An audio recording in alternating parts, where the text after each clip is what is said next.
Olá pessoal, na aula de hoje nós vamos falar sobre números complexos, tá? Vamos lá? Então, veja bem, eu vou começar essa aula com um exemplo, um pequeno desafio. Encontre dois números cuja soma seja 10 e cujo produto seja 29. Eu acredito que você já tenha pensado aí em fazer algo assim, ó. Chamar esses números de x e y, e a soma deles é 10, então x mais y é igual a 10, e o produto x vezes y é igual a 29. E é exatamente isso. Então, para resolver esse sistema, a gente pode isolar uma letra e substituir na outra equação. Isolando aqui o y na primeira letra, nós vamos ter o seguinte. Na primeira equação, vai ficar que y vai ser igual a 10 menos x. E aí você pode substituir e encontrar o valor do x. Dessa forma, você vai encontrar os dois números cuja soma é 10 e cujo produto é 29. Dê uma pausa no vídeo agora. E tente encontrar esses números. Conseguiu? Bacana. Então vamos lá. Aqui, continuando aqui, vai ficar x vezes y. O y é 10 menos x. Tudo isso é igual a 29. Então vai ficar 10x menos x quadrado menos 29 igual a zero. A gente pode multiplicar por menos 1 para deixar o x ao quadrado positivo. Vai ficar x ao quadrado menos 10x mais 29 igual a zero. Bacana? E aí você deve ter feito por delta, né? Então, delta é igual a b ao quadrado menos 4 vezes a vezes c, certinho? E aí, delta vai ser igual. Delta vai ser igual a 100 menos 4 vezes 29. 4 vezes 29 dá 116. Então, delta deu igual a menos 16. Aí você deve ter achado estranho porque a raiz de menos 16 não é real. Mas se a gente continuasse esse raciocínio aqui, encontrasse o x, x vai ser igual a quem? A menos b mais ou menos raiz de delta sobre 2a. Se a gente continuasse até onde for possível, então aqui vai ficar menos b, o b é menos 10, então vai ficar 10 mais ou menos raiz de menos 16 sobre 2 vezes a. Se a gente conseguisse calcular a raiz quadrada de 16, se a gente conseguisse calcular a raiz quadrada de 16, a gente conseguiria resolver essa questão. Mas, por enquanto, a gente não sabe calcular essa raiz de 16. Então, a gente vai dar uma pausa aqui nesse ponto e a gente vai estudar um pouquinho sobre números complexos. Números complexos surgiu para resolver esse problema, para encontrar a raiz quadrada de números negativos. Então a gente vai continuar aqui, vamos falar um pouquinho da história dos números. Os números surgiram, o primeiro conjunto que surgiu foram os números naturais, né? É o conjunto representado pela letra N. Nele você tem os algarismos, ou melhor, os números 0, 1, 2, 3 e aí vai. E o homem começou a fazer operações com esses números. Somava 2 mais 3 dava 5. Tinha 10 ovelhas, vendia 3, ficava com 7. Mas surgiu um problema que não tinha solução, que nenhum desses números aqui era solução. O problema era o seguinte: eu tinha lá, por exemplo, 7 ovelhas e eu vou vender 10. Eu tenho 7 ovelhas e vou vender 10. Então, não existia nesse conjunto aqui nenhum número que fosse solução desse problema. Aí o que aconteceu? Houve uma expansão, houve a necessidade de criar um outro conjunto. Criou-se o conjunto dos números inteiros. Os números inteiros são todos aqueles números que já foram falados, 0, 1, 2, 3, e acrescentou agora os números negativos. Então apareceu menos 1, menos 2, menos 3. No caso aqui vai ser igual a menos 3. Né? Então, houve um problema. O problema foi que estava fazendo uma operação e não tinha nenhum número para representar aquele saldo negativo. Criou-se o conjunto dos números inteiros. Bacana? Ok, e aí o homem continuou fazendo operações. Comprava, vendia, dividia, partilhava. E chegou um ponto onde você tinha lá, por exemplo, um final da vida, um senhor tinha 10 ovelhas e ia dividir sua herança para 3 filhos. 10 ovelhas e ia dividir sua herança para 3 filhos. Aí o que acontece? Nenhum dos números até então conhecidos seria solução para esse problema. Tinha 10 ovelhas, eu vou dividir para 3 filhos. Então o que acontece? Nenhum número até então respondia esse problema. O que aconteceu? Criou-se um outro conjunto para resolver esse problema. Criou o conjunto dos números racionais. Apareceram agora as frações. Apareceu agora a fração 10 terços, né? Apareceu também, então aqui tem 10 terços. Apareceu as dízimas periódicas, por exemplo, 1 terço. 1 terço é 0,333. Apareceram agora todos os conjuntos, ou melhor, todos os números que podem ser escritos na forma de fração. Lembrando que todos os números que a gente escreveu anteriormente, 0, 1, 2, 3, menos 1, menos 2, menos 3, todos esses conjuntos, ou melhor, todos esses números são racionais. Todos esses números podem ser escritos na forma de fração. Por exemplo, o número 2 eu posso escrever na forma de fração, 2 sobre 1, 4 sobre 2. Existem muitas formas. Ok? Então, voltando aqui no nosso problema, aqui apareceram os números fracionários. Eu posso colocar também, por exemplo, 0,2, é 2 sobre 10. Então, a gente consegue representar agora todos os números que podem ser escritos na forma de fração. Acabou por aí? Não, não acabou por aí. Houve uma nova expansão. A humanidade continuou fazendo cálculos, operações, e aí chegou na época de Pitágoras. E um de seus discípulos desafiou o grande mestre, ele já conhecia o teorema de Pitágoras, e desafiou o grande mestre a encontrar a diagonal de um quadrado cujo lado mede 1. Encontrar a diagonal de um quadrado cujo lado mede 1. E Pitágoras dizia que os números governam o universo. Tudo podia ser representado por um número. E não existia, até então, nenhum desses números que foram citados que seja a resposta desse problema. A diagonal de um quadrado de lado 1. E nós sabemos que pelo teorema de Pitágoras vai ficar x ao quadrado é igual a 1 ao quadrado mais 1 ao quadrado.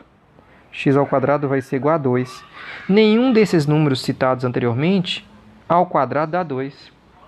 Então, houve a necessidade de criar um outro conjunto. Houve uma nova expansão. Criou-se os números irracionais. Então, apareceu agora a raiz de 2. Então, números irracionais, aparece aqui agora a raiz de 2. Aparecem outros números conhecidos também, como o número π, né? O número de Euler, que vale aproximadamente 2,71. Apareceram as dízimas não periódicas, raízes não exatas. Raiz cúbica de 5 não dá um número exato, então é uma dízima não periódica. E todos esses números aqui que estão nessa faixa, deixa eu destacar aqui. Então, todos os números que estão nessa faixa aqui, ó, todos os números que estão nessa faixa são conhecidos como os números irracionais. Irracionais. Ok?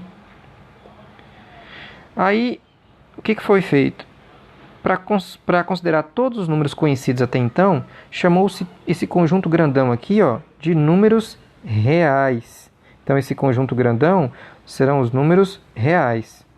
Então, quem que é o número real? O número real é todos os números que você conhece até hoje. Tudo aí é número real.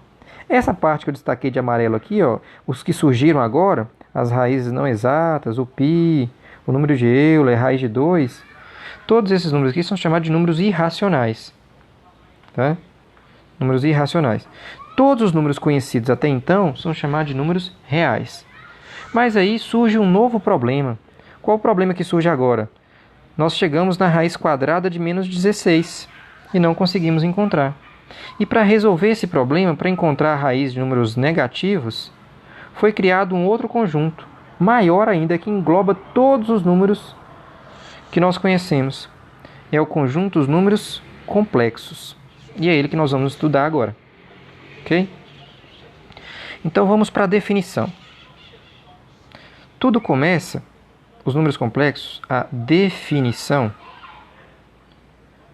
Tudo começa considerando que i ao quadrado é igual a menos 1. Então, tudo de números complexos vai sair dessa definição de i ao quadrado igual a menos 1. Então, tudo que a gente vai falar vai se basear nessa afirmação. Tá? É o ponto de partida dos números complexos.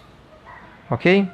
E aí, por exemplo, a raiz quadrada... Então, exemplo, a raiz quadrada de menos 16. A gente poderia escrever como raiz quadrada de 16 vezes menos 1. Correto? Que vai ser igual a raiz quadrada de 16 vezes a raiz quadrada de menos 1. Tá? A raiz quadrada de 16 nós sabemos que é 4. E a raiz quadrada de menos 1, raiz quadrada de menos 1, é a mesma coisa que raiz quadrada. Nós sabemos que menos 1 posso trocar por i ao quadrado. Ah, professor, e que i é esse? Esse i nós vamos chamar de unidade imaginária. Tá?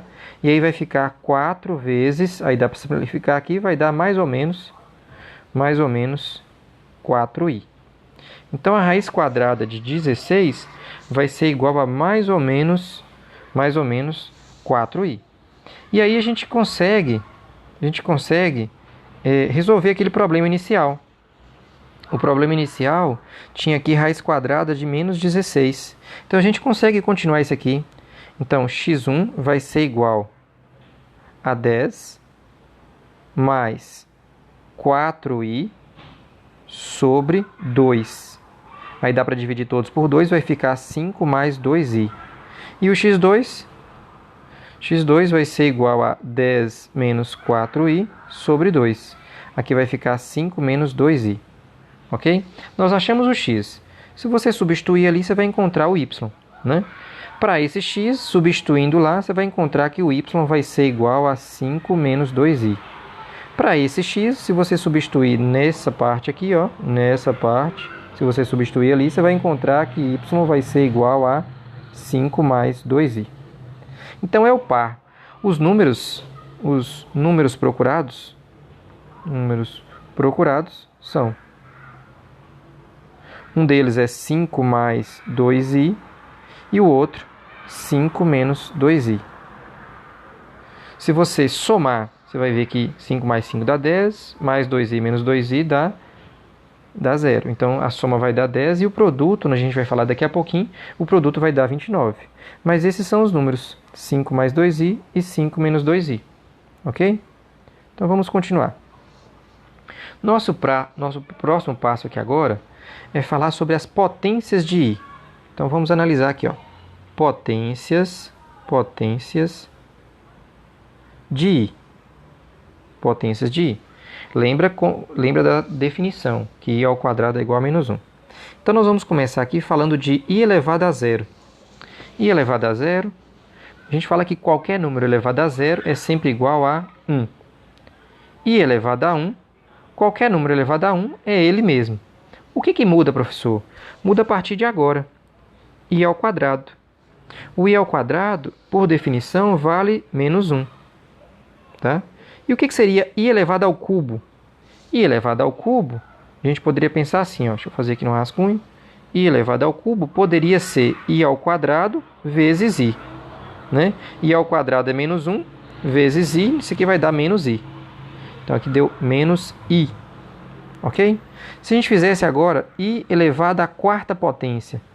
I elevado à quarta potência, se você pensar bem, poderia ser i ao quadrado vezes i ao quadrado. Né? Aí vai ficar menos 1 vezes menos 1, que vai ser igual a mais 1. Então, isso aqui, ó, dá 1. Podemos fazer i elevado à quinta. I elevado à quinta pode ser... Né? I elevado à quinta pode ser i elevado à quarta vezes i. Né? Que vai dar 1 vezes i, que é o próprio i. Nós podemos fazer também i elevado à sexta. I elevado à sexta pode ser i elevado a 5 vezes i. O i elevado a 5 nós já fizemos. Deu i vezes i novamente, vai dar i ao quadrado. E nós sabemos que i ao quadrado é igual a menos 1. Então, aqui deu menos 1. I elevado à sétima.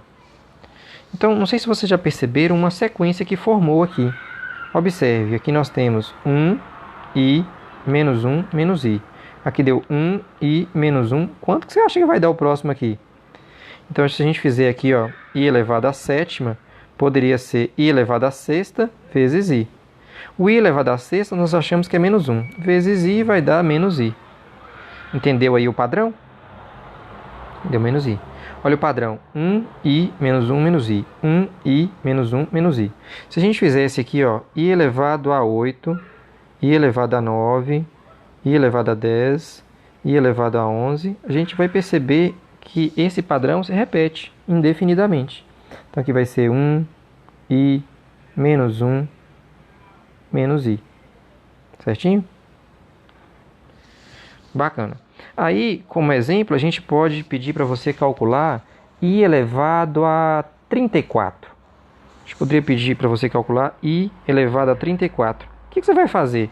Eu teria que desenvolver esse padrão todo aqui até chegar a 34? Não, você não precisa fazer isso não. Observe que de 4 em 4 eles se repetem. Então, para você descobrir i elevado a 34, basta você pegar o 34 e dividir por 4. 34 por 4 vai dar 8. 8 vezes 4, 32. Sobra resto 2. Então, esse resto 2, na verdade, é o expoente. Isso aqui é a mesma coisa que i elevado a 2, que é igual a menos 1. Que é igual a menos 1. Tá? Como assim, professor? Não entendi. Deixa eu pegar um menor aqui, ó. Por exemplo, o i elevado a 7. Se você pegar o i elevado a 7, se você pegar o 7 e dividir por 4, vai dar 1. 1 vezes 4, 4, sobra resto 3. Então, isso aqui é a mesma coisa que i elevado a 3.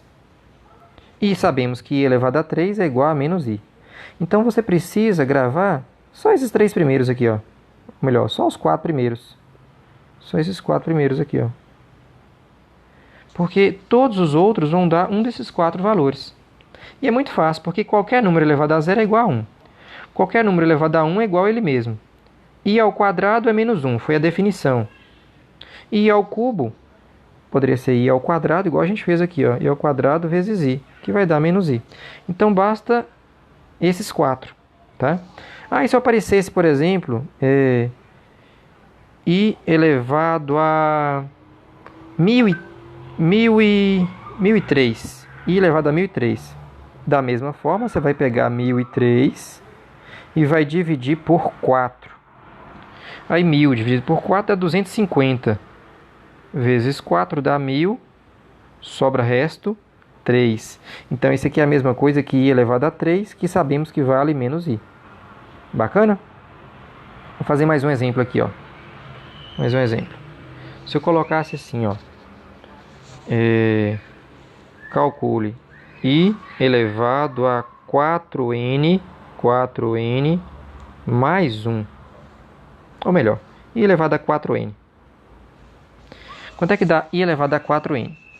Então, você vai pegar esse 4n, e vai dividir por 4. Se você quiser atribuir um valor para esse n, considerando que n aqui é um número natural, se você quiser atribuir um valor para n, pode atribuir 2, 5, 0, 9, qualquer coisa. Tá? Se você quiser atribuir um valor, ótimo. Se não, você pega 4n e divide por 4. Dá quanto? Dá n. n vezes 4 dá 4n e sobra resto 0. Então, isso aqui é a mesma coisa que i elevado a 0. E qualquer número elevado a 0 é igual a 1. Tá? Se a gente fizesse mais um aqui, ó. i elevado a 4n mais 2. Como que você ia fazer? Você pode atribuir um valor para n, qualquer valor, desde que seja natural, né? Considerando que n é natural. Ou você pode pegar 4n mais 2 e dividir por 4. Nós vamos ver na próxima semana a divisão de polinômios. Mas para quem já sabe, é só pegar o 4n e dividir por 4. Vai dar n. n vezes 4 dá 4n. E aí você vai sobrar resto 2. Isso aqui é a mesma coisa que i ao quadrado, que é igual a menos 1. Bacana? Beleza. Vamos falar agora sobre a forma algébrica de um número complexo. Forma algébrica. A forma algébrica a gente escreve dessa forma, ó, que z vai ser igual a a mais bi. Lembrando que esse a nós chamamos de parte real. E esse B é o que nós chamamos de parte imaginária. Parte imaginária. Parte imaginária. Então, a exemplo disso, a gente pode colocar aqui, ó. A gente vai escrever aqui como real de Z e imaginária de Z. Tá? Então, como exemplo, eu posso citar aqui ó, Z1, que é 2 mais 3i. Nesse Z1, você vai me dizer que a parte real de Z é igual a 2 e que a parte imaginária de Z é igual a 3. O I está aqui só para dizer que o 3 é a parte imaginária. Tá? A gente fala que esse número aqui ele é considerado número imaginário. Tá? Vou colocar aqui, ó, número imaginário. Número imaginário. Letra B. Se a gente colocasse assim, ó, Z2 igual a 5 mais I. 5 mais I. Deixa eu colocar menos. Z2 igual a 5 menos I. Qual seria a parte real de Z e qual seria a parte imaginária de Z? Neste caso aqui, a parte real é 5, a parte imaginária é... A parte imaginária é o número que acompanha o I. No caso aqui seria menos 1. Isso aqui pode ser escrito assim, ó, 5 menos 1 vezes I.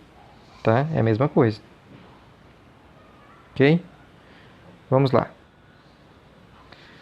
Continuando aqui.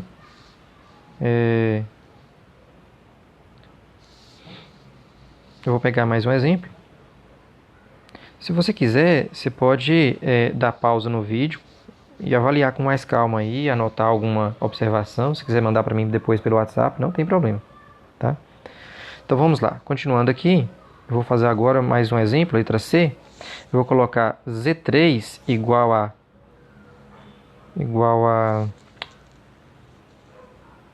5i. Z3 igual a 5i. Então, qual seria a parte real de Z e qual seria a parte imaginária de Z? Imaginária de Z. Então, neste caso aqui, só tenho 5i. Então, esse 5i seria equivalente a escrever 0 mais 5i. Lembrando que todo número complexo vai ter uma parte real e uma parte imaginária. Então, a parte real vai ser 0 e a parte imaginária vai ser 5. Neste caso aqui, a gente fala que esse número complexo é um número complexo imaginário puro. Por que ele é imaginário puro? Ele é imaginário puro porque a parte real é igual a 0 e a parte imaginária não é 0.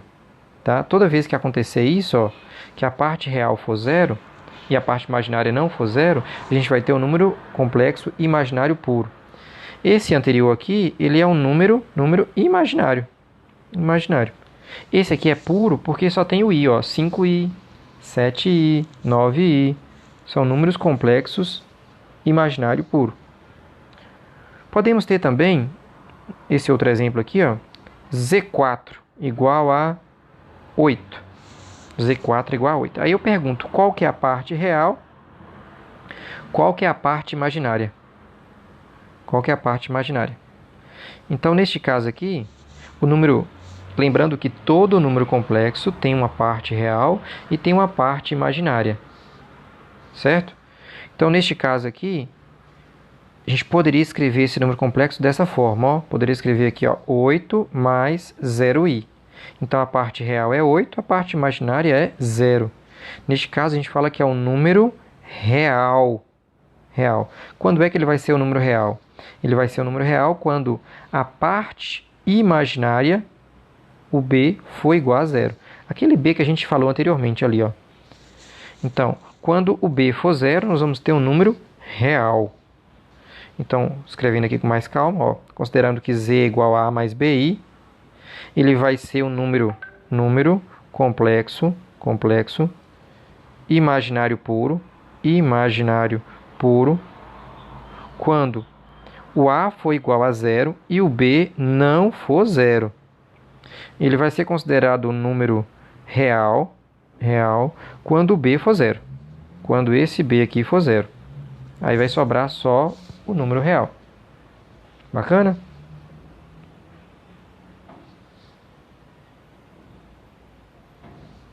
Aí podem surgir os seguintes exemplos, ó. Exemplo. Encontre o valor de K de modo que o número complexo Z igual a K menos 5 mais 7i seja imaginário puro.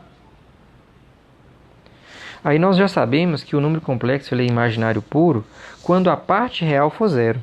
Então nós temos aqui que Z é K menos 5 mais 7i. Essa daqui é a parte real. Opa! Parte real. E isso aí deve ser igual a zero. Por que deve ser igual a zero? Porque falou que tem que ser um número complexo imaginário puro. Então nós vamos ter que K menos 5 tem que ser zero, K igual a 5. Simples assim. Tá? Nosso próximo passo aqui é falar sobre a igualdade de números complexos. Igualdade de complexos. É uma coisa bem óbvia. Então, sejam os números complexos Z igual a mais BI. E W igual a C mais DI. Todo número complexo tem uma parte real e tem uma parte imaginária.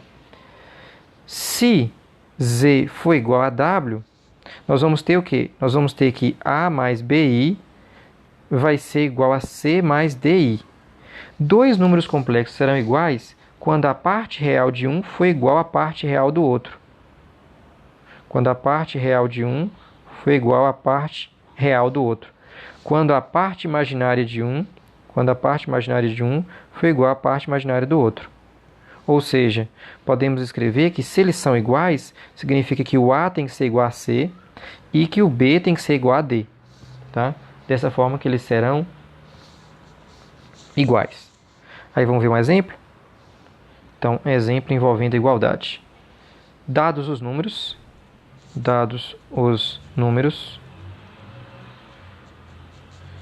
Z igual a mais 2 mais B mais 7i e W igual a 5 mais 9i. 5 mais 9i. Calcule A e B de modo que Z seja igual a W. Né? Então, nós vamos ter o seguinte. Sabemos que Z é igual a W. Dois números complexos são iguais quando as partes reais deles são iguais e as partes imaginárias também. Então, nós podemos escrever aqui, ó, observe, a parte real de Z é essa. A parte real de W é 5. Então, para que sejam iguais, nós temos que escrever que A mais 2 tem que ser igual a 5. A vai ser igual a 3. E a parte imaginária, B mais 7, tem que ser igual a 9. Né? Lembrando que o I está aqui só para dizer qual que é a parte imaginária. Tá? Então, nós vamos ter o seguinte. Nós vamos ter que B mais 7, B mais 7 vai ter que ser igual a 9. Logo, B só pode ser 2. Tá aí. Era para achar A e B de modo que eles sejam iguais. E é bem simples assim. Vamos falar agora sobre as operações. Operações. A primeira operação que a gente vai falar é a adição. E vamos falar junto também a subtração. Adição e subtração. Então, dados os números complexos Z igual a A mais BI e W igual a C mais DI. Então, como é que eu vou fazer a adição? Z mais W. É muito simples. Para somar números complexos, você vai somar parte real com parte real, parte imaginária com parte imaginária. Então, aqui vai ficar assim, ó, A mais C, mais B mais D, I. Então, você vai somar real com real, imaginário com imaginário. Se fosse uma subtração, da mesma forma, seria A menos C, B menos D. Com exemplo, para ficar mais fácil, né, professor? Então, exemplo aqui, ó, seja Z igual a 2 mais 7I. E W igual a 5 menos I. Se eu vou somar Z mais W, então eu vou somar 2 mais 5, 2 mais 5. E vou somar quem mais? A parte imaginária, que vai ser 7 menos 1. 7 menos 1 vezes I. Né? Neste caso aqui, é uma soma algébrica normal. 2 mais 5 dá 7. 7 menos 1 dá 6. 6i. Se a gente quisesse fazer Z menos W, como que seria Z menos W? Então, eu vou pegar, tem que tomar cuidado com o sinal, né? Então, vai ficar 2 mais 7i menos 5 menos i. Neste caso aqui, vai ficar 2 mais 7i menos 5 mais i. Então, vai ficar 2 menos 5 vai dar menos 3. 7i mais i vai dar 8i. Dessa forma, simples assim. Nossa próxima operação é a multiplicação. Multiplicação. Então, a multiplicação eu vou falar com um exemplo. A multiplicação é uma multiplicação algébrica. Então, sejam Z igual a 2 mais 3i e W igual a 1 mais 5i. É uma multiplicação algébrica. Então, se eu fizer Z vezes W, eu tenho que multiplicar 2 mais 3i vezes 1 mais 5i. Então, como eu disse aqui, ó, é uma multiplicação algébrica. Eu tenho que multiplicar 2 vezes 1, 2 vezes 5i. 3i vezes 1, 3i vezes 5i. Tá ok? Vai ficar assim, ó. Vai ficar 2 mais 10i. Aqui agora embaixo vai ficar mais 3i, mais 15i ao quadrado. O detalhe é que apareceu o i ao quadrado. E nós sabemos que i ao quadrado é igual a menos 1. Lembra da definição? Então, tudo começa a partir disso. Então, toda vez que aparecer i ao quadrado, e apareceu aqui, ó, toda vez que aparecer i ao quadrado, você vai trocar por menos 1. Tá? Então, aqui vai ficar assim, ó. Vai ficar 2 mais 10i com mais 3i dá 13i. 13i mais 15 vezes menos 1. Porque i ao quadrado é menos 1. Então, vai ficar 2 mais 13i menos 15. Tá? Então, aqui vai ficar 2 menos 15, vai dar menos 13 mais 13i. A parte real é menos 13, a parte imaginária é 13. Tá? Eu vou encerrar por hoje. Por agora, na próxima aula nós vamos falar sobre a divisão de complexos. Não percam. Um abraço, até a próxima.